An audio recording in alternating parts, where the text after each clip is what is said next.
हाँ मित्रों, काफ़ी लोग प्रश्न करते हैं, गुरुजी बताइए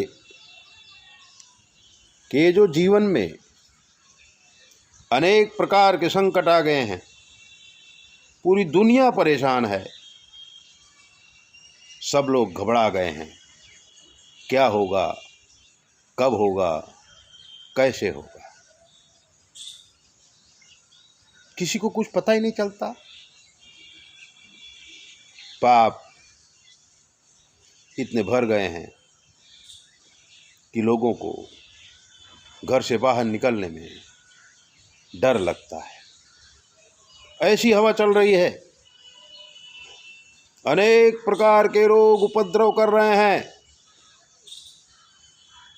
दवा खाते हुए भी इंसान मर रहा है और बहुत जल्दी मर रहा है। कुछ तो कारण होगा मित्रों। जब सामूहिक पाप समाज को परेशान करने लगते हैं तो समाज में ऐसे उपद्रव होते हैं और प्राणी मात्र संकट में आ जाता है। कब किसे क्या हो जाए कोई कह नहीं सकता है।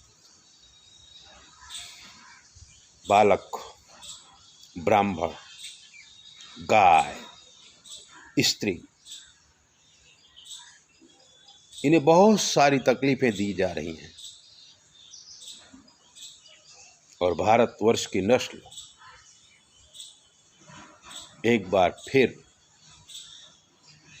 बिगड़ने की कगार पर है। संभल जाइए, जो संभल गया वो बच जाएगा और उसी से ये दुनिया आगे बढ़ेगी। मैंने कहा है कि भरी सभा मां द्रौपदी की चीख गूंजती है, हस्तिनापुर के महलों की नींव डोलती है।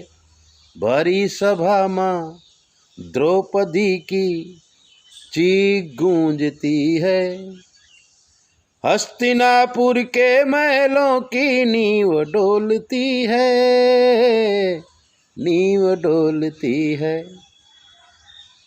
भरी सभा में जब द्रौपदी की साड़ी खींची जा रही थी, द्रौपदी चिल्ला रही थी, समर्थ पति बैठे हुए थे, भीष्म पितामह बैठे हुए थे,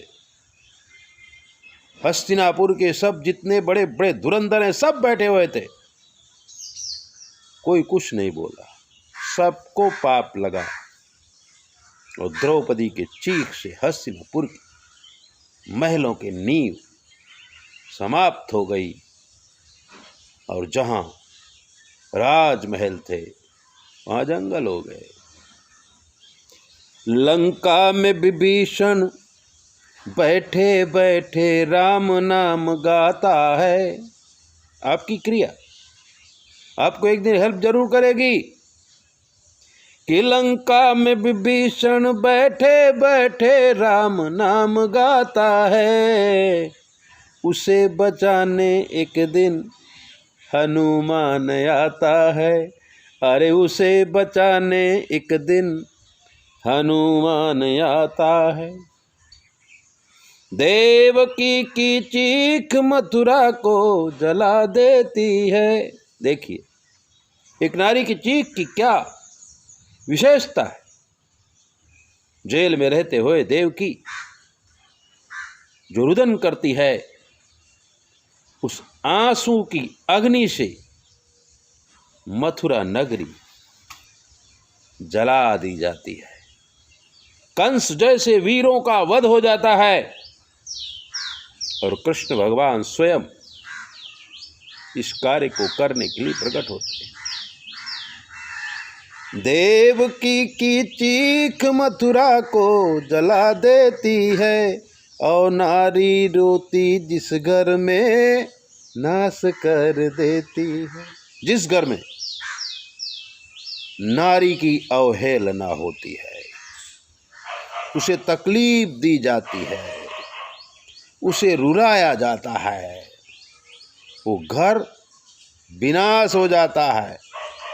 क्यों कि सुमन खिले ना बाग में, चाहे सींचो लाख उपाय।